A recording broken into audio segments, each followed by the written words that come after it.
Assalamualaikum warahmatullahi wabarakatuh. Salam, Om Swastiastu, salam kebajikan untuk kita semua.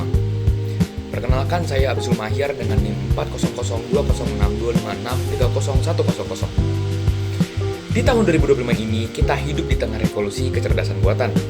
Mulai dari chatbot, algoritma media sosial, sampai sistem keamanan berbasis AI. Semuanya hadir di sekitar kita. Pertanyaannya, apakah kemajuan AI ini sudah sejalan dengan nilai-nilai Pancasila sebagai jati diri bangsa Indonesia?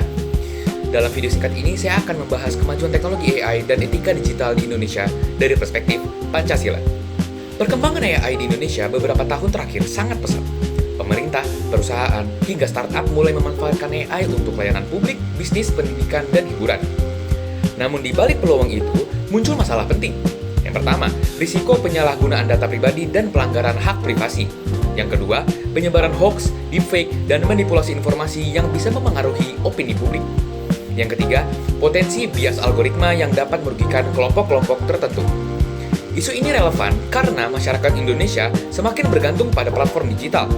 Sementara regulasi khusus AI masih berkembang dan belum sepenuhnya mengatur aspek etika dan perlindungan masyarakat. Yang artinya kita butuh kompas nilai yang jelas, dan disinilah Pancasila menjadi penting. Saya akan memulai pembahasan dari sila yang pertama, ketuhanan yang Maha Esa.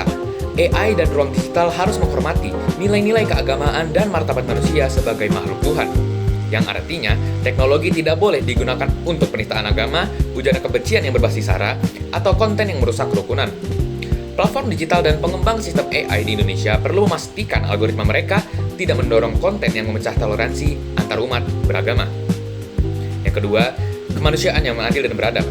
Penggunaan AI harus melindungi hak asasi dan martabat manusia. Kasus bias algoritma di berbagai negara menunjukkan bahwa sistem AI bisa bersikap tidak adil jika datanya tidak seimbang. Oleh karena itu, di Indonesia, pengembangan AI harus menjunjung prinsip keadilan, transparansi, dan perlindungan data pribadi, sebagaimana ditegaskan dalam Undang-Undang Perlindungan Data Pribadi. Yang ketiga, sila persatuan Indonesia. AI dan media digital tidak boleh menjadi alat yang memecah belah bangsa. Fenomena echo chamber dan polarisasi di media sosial dapat mengancam persatuan jika algoritma hanya menampilkan konten yang memperkuat konflik. Penerapan sila ketiga berarti teknologi harus digunakan untuk memperkuat rasa kebangsaan, menghargai kebinekaan, dan mempromosikan narasi yang mempererat persatuan. Misalnya dengan mengangkat konten edukatif tentang budaya dan nilai Indonesia. Menurut pandangan saya, Pancasila bisa menjadi pedoman etis sekaligus fondasi hukum dalam menghadapi perkembangan AI. Sebagai sumber dari segala sumber hukum, Pancasila sudah menjadi dasar pembentukan regulasi termasuk kebijakan terkait AI dan ruang digital. Sebagaimana diatur dalam Sistem Peraturan Perundang-undangan Nasional (UUD 1945) yang menjamin persamaan kedudukan di depan hukum dan hak informasi. Sehingga setiap pemanfaatan AI seharusnya tidak melanggar hak-hak tersebut. Dalam konteks yang pembangunan, Pancasila menuntut agar pemanfaatan AI tidak hanya mengejar efisiensi ekonomi, tetapi juga keadilan sosial dan pemerataan manfaat bagi seluruh rakyat. AI seharusnya membantu meningkatkan kualitas pendidikan, pelayanan publik, dan kesejahteraan, bukan malah memperlebar jarak antara kelompok yang melek teknologi dengan yang tertinggal. Bagi generasi muda, termasuk saya sendiri, menggunakan AI perlu diimbangi dengan literasi etika digital berbasis nilai Pancasila.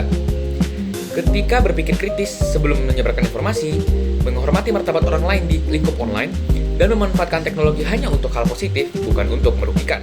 Sebagai penutup, kemajuan AI adalah sesuatu yang tidak bisa kita hindari, tetapi arah pemanfaatannya sangat bergantung kepada nilai yang kita pegang.